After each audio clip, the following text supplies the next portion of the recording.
Clary Saddler. It's really lovely to meet you. Hi, nice to meet you. How are you? I understand that you're about to head off to a book launch, and wait for it, folks. It's a book launch for a book that you've authored and put together yourself. That's right, yes.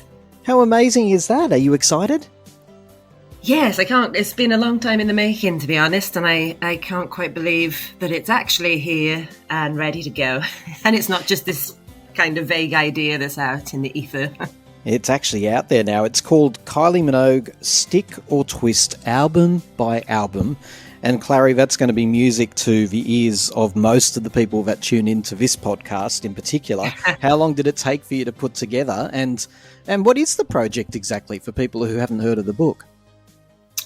So it's basically an album by album, track by track of Kylie's career up to and including Tension 1. I did do a little bit, not a deep dive, but I did mention Midnight Ride and Dance Tonight, which had just dropped. I was literally at the process of delivering the manuscript to the publisher. And then I said, look, I just need to mention these two tracks. Like, I can't not, mention. Pesky Kylie releasing Tension 2 like that on the cusp of your book launch. It's rude of her, isn't it? So when you say it's album by album, because that's on the front of the book, so we know what that is, but you also go through track by track of every track on every album.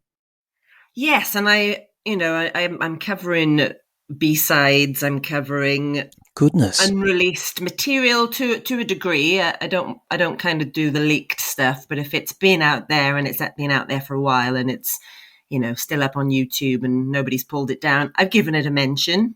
Wow, this is very comprehensive then. Yes, and there's, I suppose, unlike other album by albums, I am a bit of a music geek. I'm a songwriter, I'm a musician, so I do love me a good music album by album sort of analysis books that cover discographies. But I am a fan first and foremost, so I didn't want to alienate fans like me as well. So I kind of try to strike a balance between both those worlds. So but what sets your book apart? Because we've had track by tracks of Kylie before, but what I understand of yours is it talks a lot about, I haven't read it myself, I haven't seen it, folks, but it's talks about, it's an analysis rather than anything else. So what does that mean exactly? So I guess part of it is looking at the biography information. I know that's out there. I know any Kylie fan knows the story, and even people that just kind of might know vaguely about it probably know the story from, Neighbours up until now. But what I've done is try and look at, the critical analysis, looking at how the kind of biography information and the life information has informed the creative process, and it's kind of like, particularly a case in point, an album like Impossible Princess is very much form meeting function. So everything that was happening in Kylie's life at that point, creatively and personally, was really reflected in an album like Impossible Princess. So I kind of look at both of those worlds. It's not just purely, this is the music, this is the recording process, this is the techniques used. It's kind of looking at the bigger picture. Yeah, you're challenging me now, I've got to say, because you're absolutely right. If I was to think of Impossible Princess, that is an absolute manifestation of her life at that point in time. Light Years is similar. That was absolutely a manifestation of where she was in her life at that time. It's interesting. I'd have to go through each one by one, but is that, and I'll ask you since you've already done the work, did you find that every album was very much a reflection of where she was at that point? Definitely, even the first four, even the sort of Stock Aitken Mortimer masterpieces, because they kind of come in their own pocket, but I mean to do no disservice to them. They are what kind of pulled us in and pulled me in the first place. And they are masterpieces. They are masterpieces. They are, yeah. There's a reason that PWL were top of their game at that time, and still are considered, by many to be masters in what they did. And, you know, recent documentary, I say recent, it was a couple of years ago now, wasn't it? But, you know, just kind of highlighted all of that. For example, Kylie's collaboration with songwriter James Dean Bradfield from Manic Street Preachers, which he worked on 2 tracks from Possible Princess. Well, they were kind of compiling track lists and collaborators for their debut album in 92, 91, and wanted Kylie to sing on a track called Little Baby Nothing. Don't know if you know the story of that.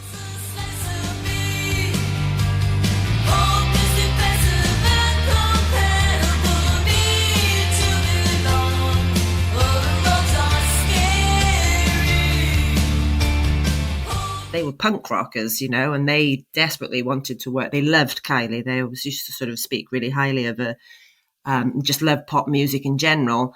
And they wanted her to sing on a track called Little Baby Nothing, which is all about sort of female exploitation, particularly within the media. Now, at the time, I guess they saw Kylie as maybe a bit of a exploited or manipulated, you know, puppet, as it were, as she has kind of described herself in recent, you know, more recent years. Of course, it didn't get past Kylie's management. She never even knew that the request was made. And they ultimately ended up working with previous adult film star. And that song's out there. Oh, sorry, I interrupted you. Who was it that ended up doing it? Tracy Lord, so former adult film star. And that song's out there for us to listen to. Oh, I'll be definitely going and having a bit of a gander at that. And Kylie herself actually duetted with them at Shepherd's Bush Empire, sort of a secret guest appearance. Again, around about the time that they were working together, and learnt the song and learnt that part and got up and sang it with them. And there's probably a copy of that floating around, you know, on YouTube. It is amazing the whole, like, we have to give Terry Blamey, Kylie's manager, previous manager, I should say, because he's now retired. We have to give him all the credit in the world. An amazing manager, and without him, Kylie might not be Kylie. However, I do hear these stories come up quite often where the Wild Roses Grow, for example, is very similar to what you just told me there. I know that almost didn't make it into her hands, and it needed to be quite a secretive mission to even get her to know that they wanted to work with her. Yeah, I know. And I mean, it's perfect that kind of evolution came, you know, at a time in her life when she was exploring, you know, I guess her identity, her sexuality. She was kind of, you know, becoming a woman, really, wasn't she? And really engrossing herself. And it was in an all the exciting artistry. time, wasn't it, Clary? Because it sounds to me like you were around like me at the time. And boy, it was exciting watching her blossom. And we were as people as well. That's why it felt so natural.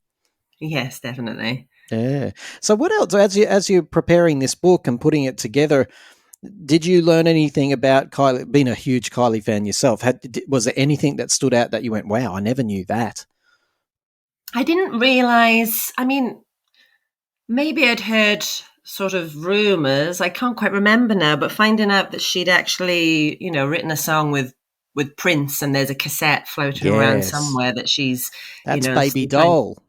Yes, you know, baby. And I was like, wow, because, you know, I love Prince as well. And I was like, how did that bit of information, you know, pass me by? And while I was in that era of her life, of course. Would be great for her to find that somewhere and release it, wouldn't it? It would be great, wouldn't it? And just imagine that, you know, working with, you know, in a capacity, in a sense, with one of your idols. It'd be like working with Kylie, wouldn't it, for us now, you know? Absolutely. So how long did it take you, Clary, to put this book together? It must have been mammoth, actually.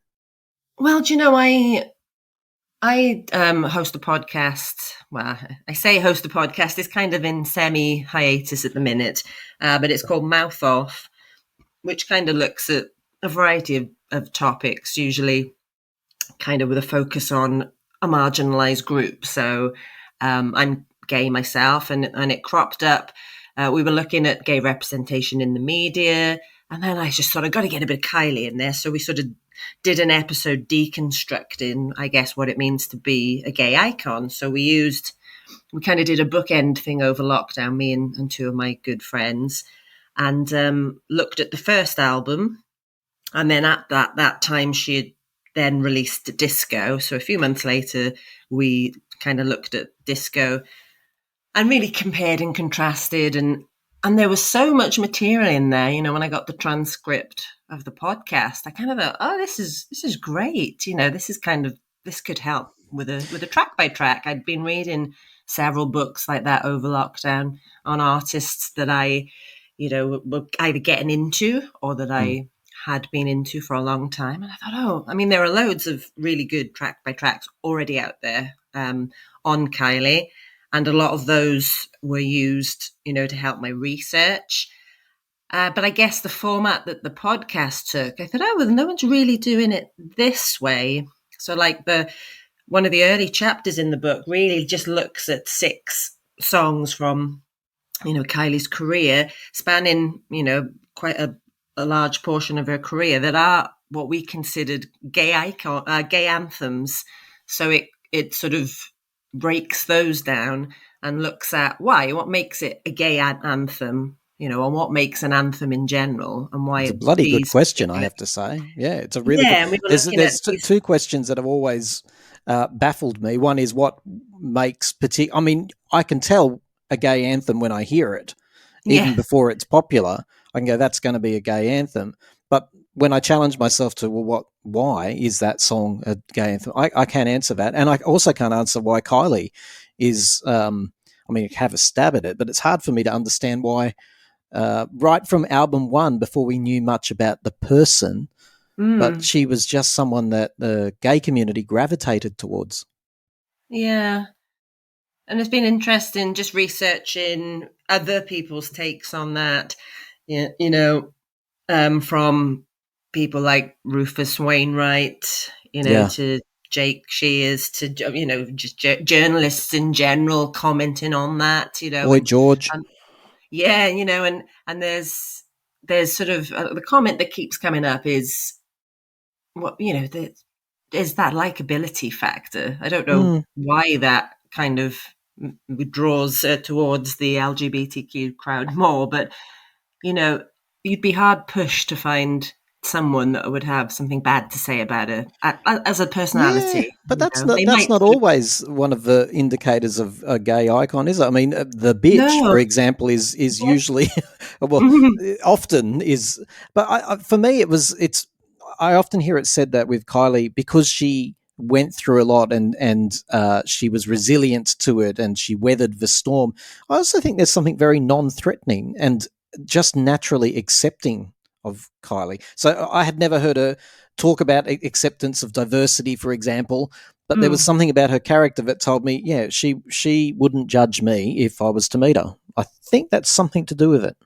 Yeah, and you know, she kind of has openly aligned herself with, or embraced, that she knows she's a gay icon, and she's embraced that, and as a result has kind of aligned herself with that community, you know. And just sort of when I think about the early noughties when she started playing, and Danny as well, you know, GAY nightclub in London, you know, at a time where the gay scene really had quite a seedy, you know, certainly tabloid press here would still be reporting on the seediness or drug taking, all that kind of stories like that. And all of a sudden, the tabloid kind of, the views started changing because they were covering that, oh, Kylie's played GAY again, you know, and suddenly it was being sort of, you know, the press were looking at it in a positive light. Oh, well, Danny's playing there now. Oh, they're doing gay pride, you know, and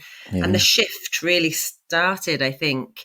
But you're right. It was really from day one. You can't just say Spinning Around came out and then, bam, she was a gay icon. Hi, this isn't Kylie Minogue, and I love listening to Time to Talk.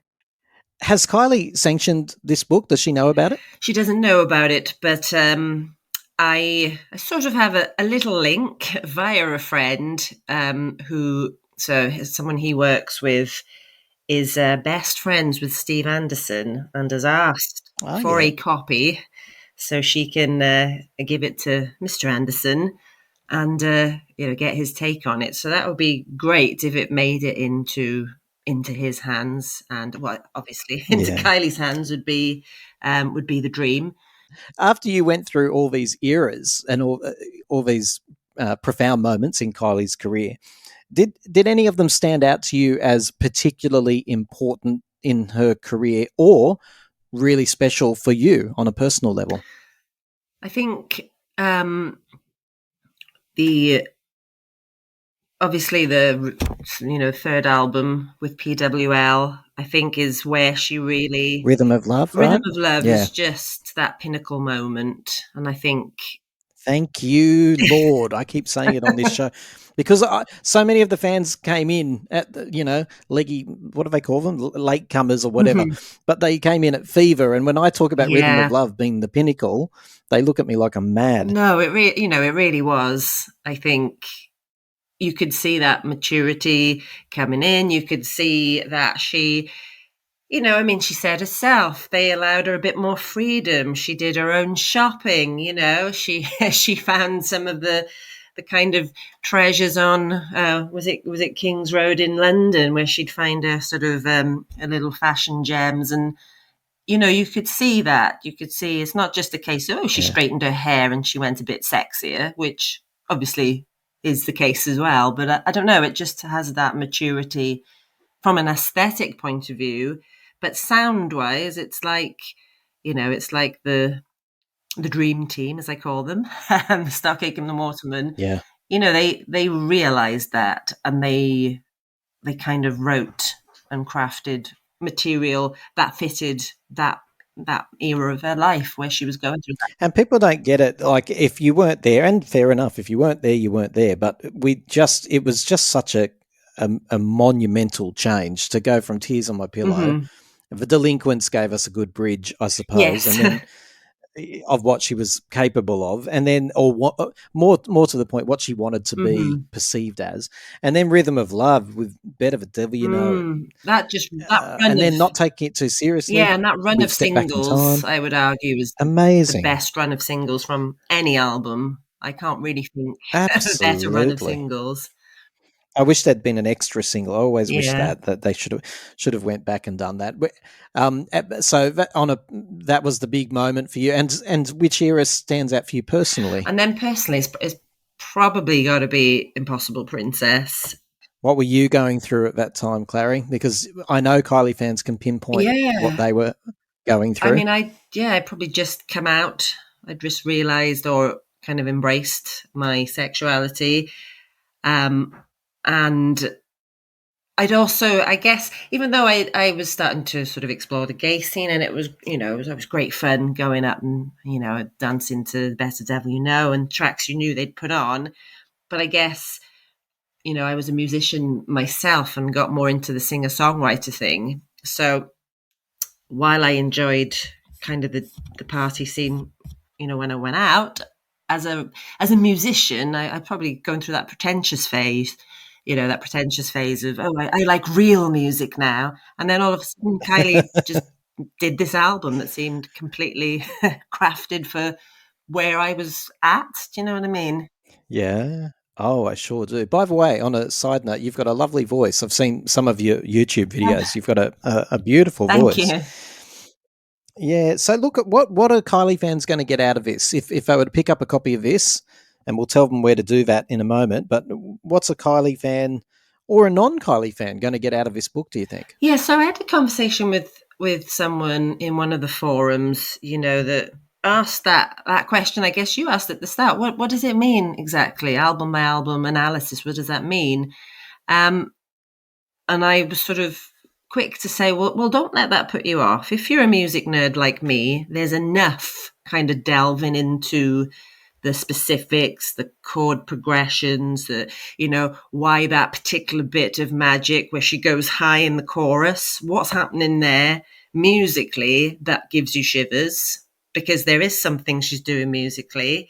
But if you're not into that kind of in-depth, it's not theory as such, but kind of the more like music, structure, there's a lot of, this song is just wow. And then me just trying to put in my fangirl way why that is to me. And I think it delves enough into her, her story as well, and how that links into everything, and even down to just how her output is so prolific, isn't it? Every time I thought I'd finished this book, because it had originally finished before Tension 1 dropped. It was supposed to be in March 2023. I delivered the manuscript, and then a week later I said, sorry to do this, can I add another chapter? At that point, I think I had 77,000 words. And I ended up just keep adding to it, because every time I finished a bit, she then would announce a new single or a new collaboration, or even that thing that she did. I don't know if you picked up on that thing she did with NKOTB. The night. Yeah. I thought it was fake. I thought it was fake. I'd kind of commented it in the book that I thought it was AI, because when I went to have a second listen, it had been removed for copyright infringement or whatever. Well, I think it accidentally got leaked is the story, isn't it? It did. It got accidentally put up on a legit site like Amazon or something, apparently. Yeah. But I mean, so I'd listened to the track since. I downloaded it in the hope that her vocal was still on there from Amazon Music, and it wasn't. They'd already removed it. Because my first sort of instinct was... I'll hook you up, Clary. Sorry? Oh, you've got... I'll hook you up. Yeah, my first sort of feeling was, I'm not sure about this. And don't get me wrong, I used to love, I think that was my first, or my second love after Kylie, was a bit of New Kids on the Block back in the day. Yeah, they were pretty cool, weren't they? They were pretty cool. But yeah, I wasn't initially taken with it. On subsequent listens, I've got the album now. I'm enjoying NKOTB's version of it. But yeah, it's a real grower. But also, I guess, to digress slightly from your original question, but I guess I'm discussing stuff like that as well. How can a song like, for instance, Dance Tonight, how can that, say, on first listen or even on subsequent listens I felt rather lukewarm, but now in the context of a whole album, it's like sequencing is everything. You can suddenly fall in love with the song just by its placement in the album. Or the other one that happens to me a lot is, don't think much of it, skip, and then I hear it live, and it's like, okay, now it's my new favourite. It's incredible, isn't it? Context and placement, and so I just want to the synergy of. Just want to correct myself there. I meant Dance Alone, the Sia collaboration, not. Yeah, I think Dance Tonight was on Hard Candy by Madonna. I was actually with Justin Timberlake. I was last week. I was on a Paul McCartney podcast talking about Kylie. He did that Dance too. Tonight yes, on later with Jules Holland, and she kind of yes, apologies. No, that's right. There's a few Dance Tonights. Yeah. So where can people lay their hands on your book, which I'm just making sure I'm getting the name right here? It's Kylie Minogue's Stick or Twist, album by album. Where can people get it? It's that on Amazon, all the usual outlets, Waterstones. I think Amazon is offering the cheapest deal at the minute with their kind of Black Friday sale. Well, certainly here in the UK, I'm not sure anywhere else. Yeah. Or directly. It's got a nice wide release. People won't have any trouble. No, they won't have any trouble. And then, or also directly from the publisher. I think they've got a slight discount running at the minute, and that is Pen and Sword Books. So good on you, Clary. You're about to head off to your launch. I should let you go, yes, right? Thank you. You enjoy, and good luck with the book. Thanks very much.